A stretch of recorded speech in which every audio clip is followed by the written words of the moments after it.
da sua graça, que Deus derramou abundantemente sobre nós, em toda a sabedoria e entendimento. Ele nos revelou o mistério da sua vontade, segundo o seu propósito, que ele apresentou em Cristo, de fazer convergir nele, na dispensação da plenitude dos tempos, todas as coisas, tanto as do céu como as da terra. Em Cristo fomos também feito herança, predestinados segundo o propósito daquele que faz todas as coisas, conforme o conselho da sua vontade, a fim de sermos para louvor da sua glória.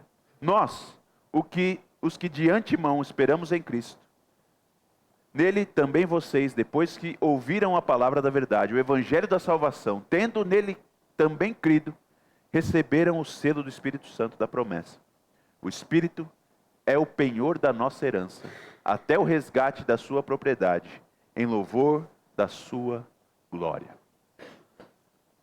Nós temos trabalhado o livro de Efésios, e na semana passada nós começamos a considerar esse parágrafo magnífico, e no qual eu falei que o apóstolo Paulo escreve de uma maneira exuberante e exultante.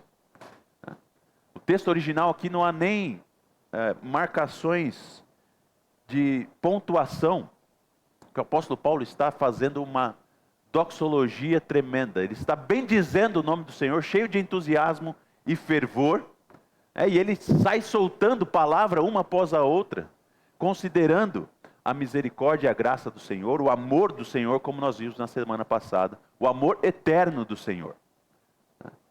E por causa da tradução, para facilitar para a gente, essa estrutura é simplificada, e você tem os pontos finais e as vírgulas, mas o apóstolo Paulo aqui está cheio de entusiasmo e alegria, dizendo: bendito seja o Deus e Pai do nosso Senhor Jesus Cristo. E esse parágrafo todo, então, é uma grande celebração da obra do Senhor. Ele vai falar a respeito da eleição do Pai, ele vai falar a respeito da redenção do Filho, e vai falar a respeito do selo do Espírito Santo e da obra redentora do Senhor para com os santos de Éfeso, e não só para com os santos de Éfeso, mas para com todo o povo do Senhor. E de uma maneira muito clara, direta, o apóstolo Paulo vai falar também do propósito pelo qual essas coisas acontecem. Qual é o propósito do Senhor em realizar essa grande obra? Qual é o propósito de Deus em eleger pecadores para si? Qual é o propósito do Senhor em redimir pessoas no sangue do seu Filho? Qual é o propósito do Senhor em selar seres humanos redimidos com o seu Santo Espírito? Qual é o propósito de Deus? O apóstolo Paulo fala para nós esse propósito nesse parágrafo. 3 vezes ele vai dizer qual é a intenção do Senhor em fazer isso. Primeira vez, ele diz no verso 6, depois no verso 12, depois no verso 14. Propósito do Senhor: o Pai em eleger pecadores, redimidos no sangue do Filho, com o selo do Espírito Santo, é o louvor da sua glória. O louvor de sua glória. Esse é o grande propósito do Senhor em fazer essa obra maravilhosa da redenção. O louvor da sua glória. E essas são 2 palavras tão comuns para nós que somos parte da igreja. É comum o vocabulário, no nosso vocabulário, cristão, essas 2 palavras. Glória e louvor. Mas o que é glória e louvor? E o que é o louvor da glória do Senhor? Quero considerar isso com vocês nessa manhã, para que nós possamos, junto com o apóstolo Paulo, exultar no grande propósito eterno do Senhor. E mais do que isso, exultando nesse grande propósito, nós saibamos viver esse grande propósito, que é o louvor da glória de Deus. E o que é glória, então, irmãos? Vamos começar por aí. O que é glória? O que é glória? Posso que você aí que já tem alguns anos de igreja, já ouviu muito essa palavra, já falou muito essa palavra, já repetiu muito esse termo. Você já considerou o que é glória? O que é a glória de Deus? A Escritura, ela fala para a gente. E em alguma medida, a glória é algo muito simples. Muito simples. Porque ela é justamente essa visão que nós temos, assim, de algo que é majestoso, iluminado, uma grande luz que brilha. Não é à toa que a gente fala, por exemplo, da glória do sol, né? Que o sol resplandece e ilumina tudo. O sol tem uma grande glória. Nesse sentido, a glória de Deus é uma luz resplandecente que ilumina. Dois textos que nós podemos tentar identificar, ou usar para identificar a glória do Senhor no Antigo Testamento, são o texto que fala de Moisés e a glória do Senhor, e o outro texto é o de Isaías e a glória do Senhor. Então Moisés foi um servo do Senhor. Em Êxodo capítulo 33, ele vai pedir para ver a glória de Deus. Eu quero ver a sua glória. E o Senhor fala para ele: Moisés, você não pode ver a minha face e viver, então eu vou fazer o seguinte, você vai ver as minhas costas. Eu vou passar por você, e você então verá uma parte da minha glória. E nesse sentido nós vemos muito bem representada essa imagem de iluminar, né, de luz. Porque depois dessa experiência, onde Moisés vê passar a glória do Senhor, e ele desce do monte para se encontrar com o povo vai dizer que a face de Moisés resplandecia, estava iluminada assim, né, como um farol. Como um farol.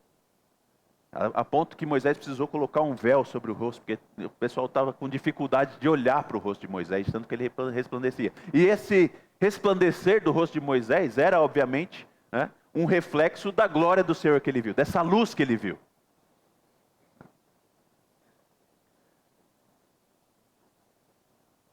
Moisés revela, então, esse aspecto, essa característica de resplandecência, de luz da glória de Deus. Isaías fala também de uma visão que ele teve da glória do Senhor. E aqui, em Isaías, obviamente, nós temos essa ideia do reflexo da luz, especialmente nos anjos que estão ali diante do Senhor, não conseguem nem olhar para Deus, eles têm asas que cobrem os seus rostos, porque eles não conseguem olhar para a santidade do Senhor. Mas Isaías adiciona também a questão da grandeza. E se você ler Isaías capítulo 6, você vai ver o relato de Isaías, de quando ele tem essa experiência de ver a glória de Deus. E ele vai dizer que a imagem de um Deus sentado num alto e sublime trono, e as suas vestes, eles são tão grandes, e no sentido de tão espetaculares, que elas enchem todo o templo. E Isaías então vai dizer que toda a terra está cheia da glória do Senhor, porque é muito grande e alcança todos os pontos. E a ideia então é isso, basicamente, de algo que resplandece com luz e grandeza. É majestoso, é espetacular. Mas nessas duas histórias que nós temos, que falam da glória do Senhor, elas são mais definidoras do que isso. Então, glória, basicamente, é luz, é resplandecer, é brilhar, é ser grande, é ser majestoso. Mas no caso da glória de Deus é muito mais do que isso. Quando nós lemos em Êxodo 34, então em Êxodo 33 Moisés pede para ver a glória de Deus, e em Êxodo 34 Deus mostra essa parte da glória dele para Moisés. E é muito interessante nós notarmos na história, e às vezes isso passa batido, porque a gente lê de maneira superficial, que Deus diz o seguinte: Moisés, eu vou passar por você, e eu vou anunciar o nome do Senhor. Eu vou anunciar o meu nome. E o próprio Deus então, conforme ele passa por Moisés, ele fala a respeito dele. E ele diz o seu nome: Senhor, Senhor, Jeová, Jeová. E ele passa a dizer então atributos de Deus, atributos do Senhor. E ele anuncia então aquilo que ele é. Ele diz: eu sou misericordioso, eu faço misericórdia até 1000 gerações, eu sou bondoso.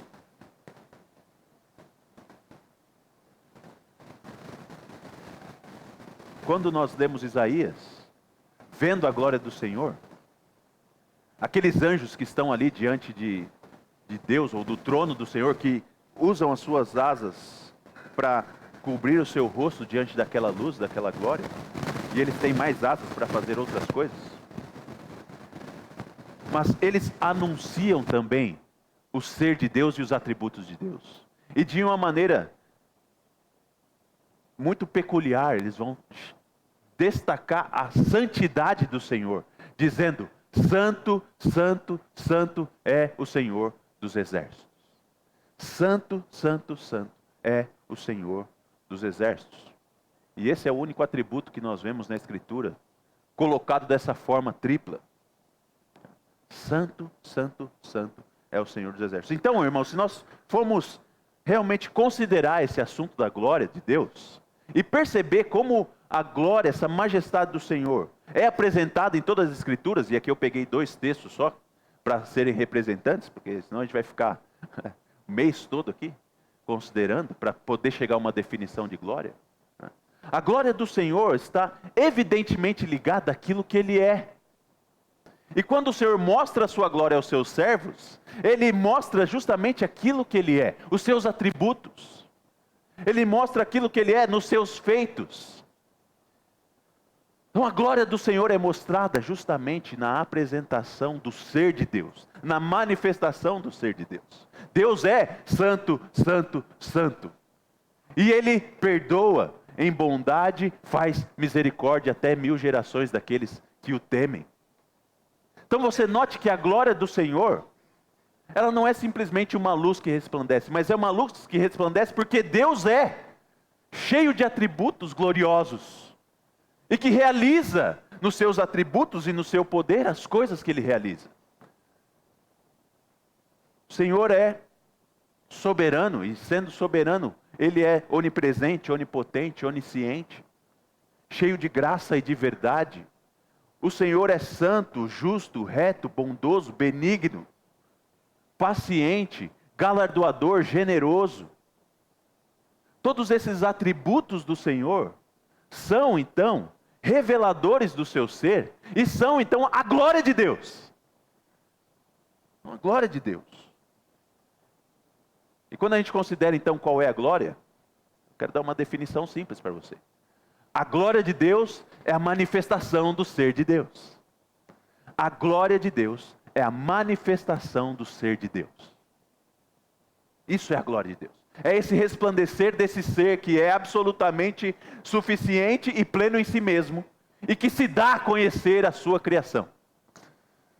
Não somente cria coisas, e isso só já é essa manifestação gloriosa, mas ele se dá a conhecer a sua criação. A glória de Deus é a manifestação do ser de Deus. E eu usei aqui 2 textos do Antigo Testamento para falar disso, mas nada vai superar o Novo Testamento para falar de como a glória de Deus é a manifestação do seu ser, quando nós nos voltamos para o Senhor Jesus Cristo. E significativamente eu quero pegar, obviamente, um pedaço da vida do Senhor Jesus para apoiar essa definição de que a glória do Senhor é a manifestação do seu ser. Quando nós vemos a passagem no Monte da Transfiguração, que o Senhor Jesus pega 3 dos seus discípulos, leva eles para o alto de um monte, e ali o Senhor é transfigurado. E nós vemos exatamente essa figura da luz resplandecente. O Senhor recebe a visita de Moisés e Elias, coisa que a gente não consegue compreender bem, mas eles estão ali presentes com o Senhor Jesus. E o texto vai dizer dos evangelistas, tanto em Mateus, Marcos e Lucas, que o Senhor se tornou resplandecente. Suas roupas eram muito brancas, como nenhuma lavadeira conseguiria deixar. E o seu rosto resplandecia com grande luz. E aqueles discípulos então puderam ver a glória de Jesus. Mas não só isso. Naquele mesmo momento, há uma voz que faz uma declaração. E qual é a declaração que essa voz faz? A declaração da voz é: este é o meu filho em quem eu tenho prazer. Ouçam a Ele. Este é o meu filho em quem me comprazo. Ouçam a Ele. Meu prazer está nele. Porque Ele é a manifestação do meu ser. O apóstolo João escreve isso no primeiro capítulo do seu evangelho, né? Quando ele vai dizer que Deus se fez homem e vimos a sua glória, glória como do unigênito do Pai. A glória de Deus então é a manifestação do seu ser, e Cristo, sendo o próprio Deus encarnado, é a maior manifestação do ser de Deus e a maior glória de Deus. A manifestação do ser de Deus é a glória.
E aí a gente identifica então louvor com música.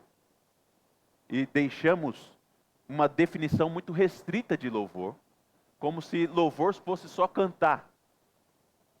E óbvio que cantar as maravilhas do Senhor é louvar ao Senhor. Mas o louvor não é só quando nós cantamos. O louvor é muito mais do que isso. É muito mais profundo e muito mais amplo do que simplesmente cantar os atributos do Senhor, os grandes feitos do Senhor. Louvor é esse reconhecimento pleno de quem Deus é, esse reconhecimento satisfatório dos atributos e do ser de Deus, e uma dedicação intensa, decidida e comprometida de ser grato, de bendizer e de fazer conhecido o Deus que é glorioso. Vamos lá. Uma decisão intensa, ou seja, no sentido de ser plena e intencional, decidida e comprometida de fazer conhecido, bendito e agradecido a Deus, porque Ele é Deus. Então isso é o louvor da glória de Deus. O louvor da glória de Deus, então, obviamente está nos nossos cânticos aqui, quando nós nos reunimos para cantar a Deus. Mas vai muito além disso. Louvor à glória de Deus está também quando nós nos assentamos para ouvir a sua voz. O que Deus tem para me dizer? O que Deus tem para falar de si mesmo para mim? Nós louvamos a glória de Deus quando nos submetemos a ouvir a respeito da sua revelação. Nós louvamos a glória de Deus quando nós nos dirigimos a Ele em oração, reconhecendo que Ele é quem pode governar o mundo.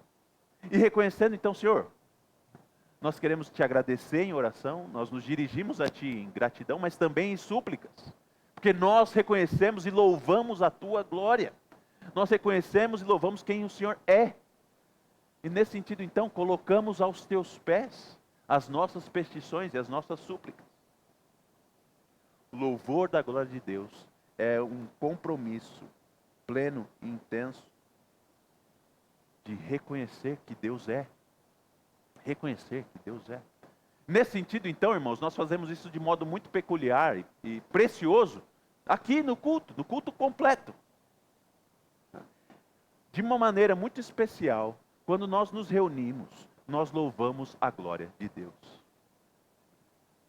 Confessando que cremos a respeito dele nos nossos cânticos, mas também confessamos que cremos a respeito dele, falando com ele e ouvindo sua voz, para que ele mesmo nos informe aquilo que nós devemos dizer a respeito dele. Quando nós ouvimos a voz de Deus, nós somos informados sobre quem Deus é, e nós não precisamos então criar a nossa própria imagem de Deus, a nossa própria ideia da glória de Deus, mas nós mesmos recebemos dele essa informação que nos concede que nós então louvemos o seu ser. É por isso que em momentos especiais do nosso culto, por exemplo, nós vamos ter momentos mais solenes, momentos muito solenes. Por exemplo, na leitura da Escritura, a gente pede essa solenidade e informa essa solenidade. Deus está falando. Alguns irmãos ficam lá à porta às vezes, e aí quando a leitura da Escritura vai ser feita, fecha a porta, ou impede que você pare. Espera aí um pouquinho, não entra agora não, que a leitura está sendo feita. Porque Deus está falando. Ou quando nós vamos orar, e nós então nos voltamos para ser ouvidos por Deus, a gente também faz essa definição. Espera aí, nós estamos falando com o Senhor agora. Isso é um momento solene, é algo extraordinário. E nós fazemos isso então, comunitariamente, como povo do Senhor. No culto, todos nós nos reunimos para ouvir ao Senhor, e para falar com o Senhor, e para louvar a glória do Senhor. Fazemos isso coletivamente e também, no nosso culto praticamente ele é comunitário, mas há momentos no nosso culto onde você faz isso de maneira individual e também de maneira personalizada. Porque nós entendemos que somos um povo, mas somos indivíduos. Então você tem a oportunidade de começar o culto em oração ao Senhor. Por isso que a gente faz aquele momento de prelúdio, para que você venha e você, indivíduo, diante da glória do Senhor, diga: Senhor, eu estou aqui para te louvar, estou aqui para te ouvir, estou aqui para ser ouvido pelo Senhor. Fala comigo e me ouve. E depois, ao final do culto também, nós temos um pós-lúdio, onde você vai poder dizer ao Senhor: Senhor, obrigado porque o Senhor confirmou a minha fé hoje. Obrigado porque o Senhor me edificou aqui, eu pude ver mais da tua glória. Ou, você pode pedir: Senhor, eu estou distante disso que eu ouvi hoje, por favor me leva a esse lugar. Você, indivíduo, tem essa oportunidade aqui no culto, junto com todo o povo de Deus. Então, nós fazemos coisas comunitárias, mas também fazemos coisas individuais. E o culto do Senhor é esse grande momento que nos forma sobre quem Deus é. Nos informa e nos forma a respeito de quem Deus é, da glória do Senhor. Mas há aqui então uma questão muito importante que eu quero chamar a sua atenção. Porque se no culto nós temos essa grande oportunidade, esse grande privilégio de sermos formados como povo do Senhor a respeito da sua glória, e que nós entendemos que o louvor da glória do Senhor é esse compromisso intencional então, de bem dizer, confessar, reconhecer e anunciar com gratidão quem Deus é, isso não pode ficar só no culto. Isso extrapola para a nossa vida. E tudo então o que nós fazemos deve ser dedicado ao louvor da glória de Deus. Tudo o que nós fazemos deve ser dedicado ao louvor da glória de Deus. Eu quero falar sobre isso mais um pouquinho, mas só para a gente fechar esse assunto de como o culto nos informa e nos forma a respeito de quem Deus é muito significativo, irmãos, isso. E nós precisamos entender isso com muita clareza. O culto solene é o lugar que nos informa para a vida durante a semana. Então, por exemplo, você vai ver algo muito que para mim é muito estranho. E, obviamente, aqui não é nenhum trabalho científico, não tem nenhuma uma publicação sobre isso, nenhuma pesquisa teológica nesse assunto, mas é uma percepção minha, uma observação minha. Depois a gente pode conversar com isso, se você tiver uma percepção diferente, a gente pode desenvolver isso, mas é o que eu tenho percebido. É o que eu tenho percebido. É muito impressionante para mim ver como igrejas que são mais abertas, por assim dizer, em termos do seu culto, elas precisam cuidar dos seus membros durante a semana. Então você tem esses cultos espetaculares, que são shows, né? E o sermão é meio água com açúcar, assim, meio motivacional, né? E esses pastores dessas igrejas, durante a semana, eles têm que fazer um esforço tremendo para poder controlar a vida dos seus membros, né? Controlando tudo que eles fazem. E aí eles desenvolvem um monte de mecanismos para poder controlar os seus membros naquilo que eles estão fazendo. Faz isso, não faz isso, esse pecado aqui, daí pecado. Então, há um controle muito grande. Eles têm um culto mais aberto e um controle muito grande da vida dos membros durante a semana. Agora, e essa é a minha percepção, essa tem sido a minha leitura, mais uma vez, não é nada de científico aqui, nem nada que é revelação da Escritura, só estou compartilhando com vocês algo que eu tenho observado. Agora, nos cultos das igrejas, onde a solenidade se faz presente no culto, onde nós temos uma consideração muito séria, precisa e dedicada a respeito de quem Deus é, da santidade e da grandeza do Senhor, isso molda o coração da pessoa de tal maneira que durante a semana, embora ela tenha suas lutas, tenha suas aflições, tenha suas tentações, os seus pecados, não há essa necessidade de ter alguém ali todo momento olhando. Olha o que você está fazendo. Não vai para cá, vai para a direita, vai para a esquerda. Não coma isso, não beba isso, não vá a esse lugar. Porque o culto tem esse poder de formação da glória de Deus em nós. Por isso eu quero fazer essa defesa aqui muito grande da nossa liturgia solene. Do porquê nós somos assim. Porque nós queremos formar em vocês essa visão da glória de Deus. De quem Deus é.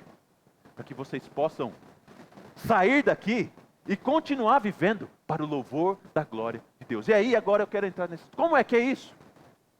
Como é viver para o louvor da glória de Deus? Ou resumidamente, como o apóstolo vai dizer, viver para a glória de Deus. Não é viver para a glória de Deus. O apóstolo Paulo, escrevendo aos Coríntios, ele vai dizer isso.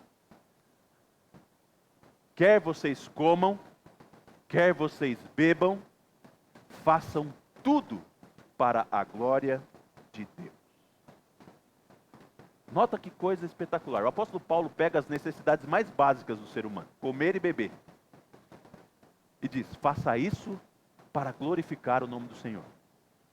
Faça isso dentro daquele compromisso intencional e grato de fazer o nome do Senhor bendito, fazer o nome do Senhor conhecido, fazer o nome do Senhor grande. E aí é que vem a dúvida. Como é que é isso? Como é isso? Como que eu posso, ao comer, estar intencionalmente dedicado a fazer o nome do Senhor reconhecido, bendito, grande? Como que é isso? Como que ao beber eu posso fazer isso? Como na minha vida eu posso viver para a glória de Deus?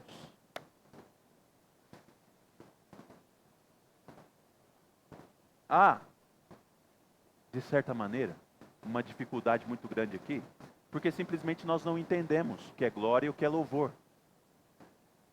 Mas quando nós passamos a considerar essas coisas, isso fica muito mais simples.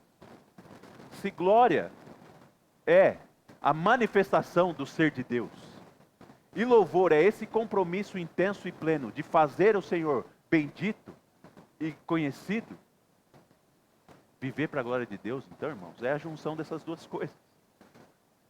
É viver de uma maneira comprometida, plena, intencional, intensa, de fazer o nome do Senhor grande, de fazer o nome do Senhor bendito, de fazer o nome do Senhor conhecido, e de que todas as coisas então estejam ligadas a Ele.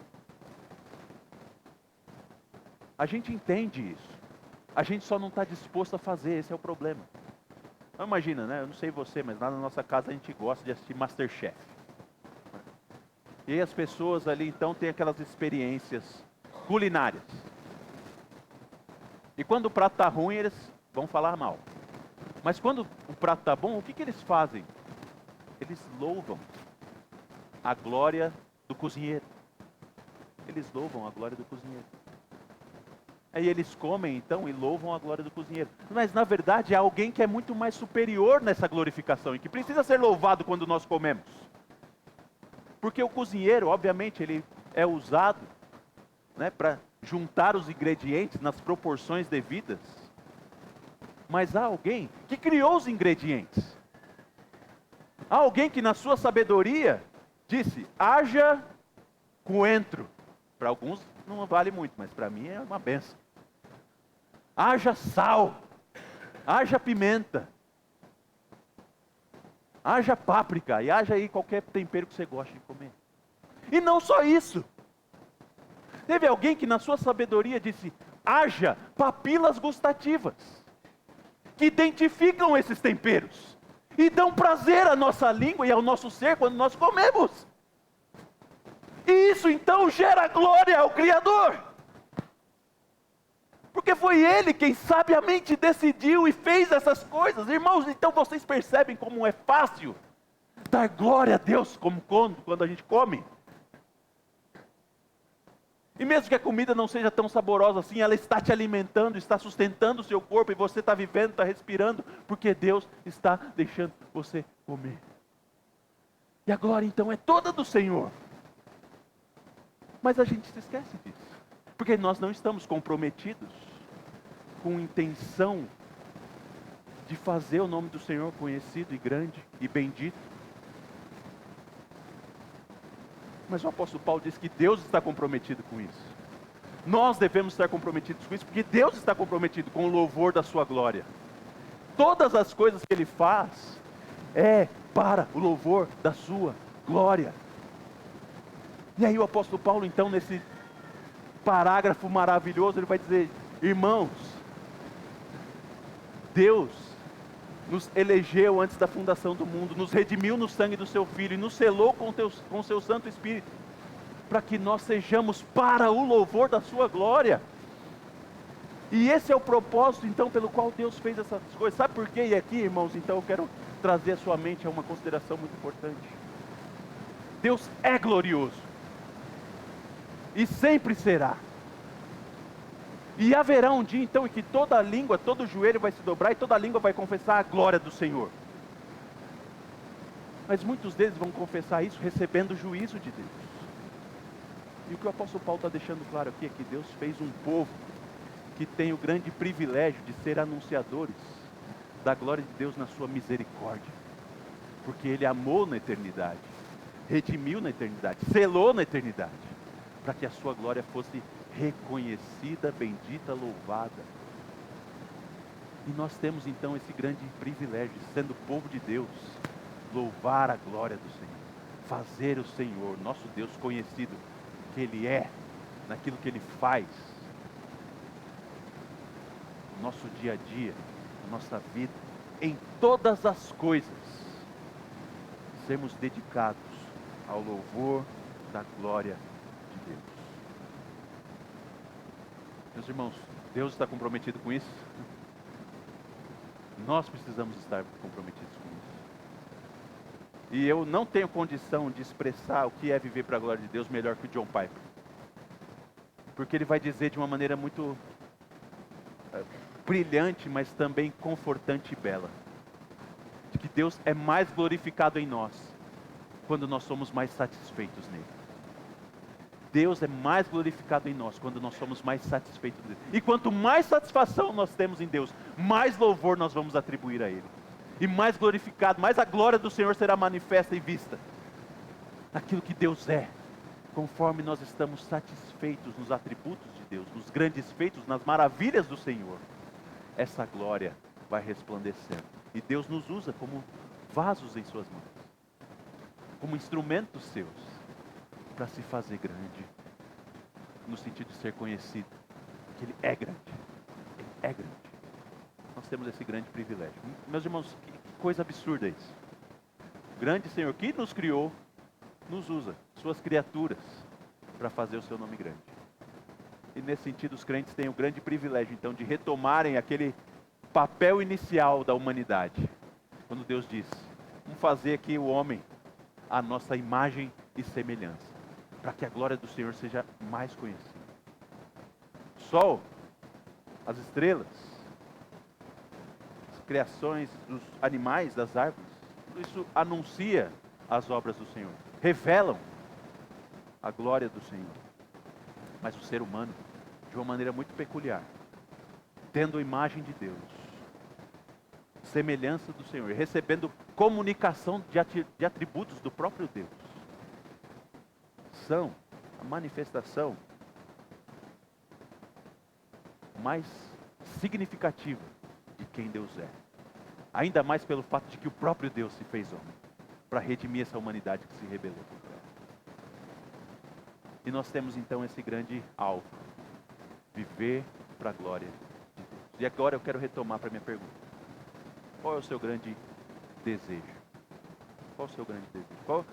Qual é o maior anseio da sua vida? Por que você anseia essas coisas? E a minha sugestão para você é uma só. Eu quero que você, nesse momento, considere os 3 pedidos que você faria. É a glória. O louvor da glória. Louvor da glória do Pai, louvor da glória do Filho, louvor da glória do Espírito. E que esse seja o maior desejo da sua vida. Seja em comer, seja em beber, seja em trabalhar, seja em prover, seja em viajar, seja qualquer coisa que você queira. Que esteja intimamente ligado em fazer o nome de Deus conhecido, fazer o nome de Deus majestoso, fazer o nome de Deus bendito. Como o apóstolo Paulo vai dizer. Bendito seja Deus. Vamos orar mais uma vez? Senhor, que majestade há no Senhor. Os teus grandes feitos estão aí diante de nós. Nós os provamos e vemos diariamente. Nosso grande desafio é reconhecer que eles vêm do Senhor, que eles são frutos do teu ser benigno, bendito, benevolente e generoso.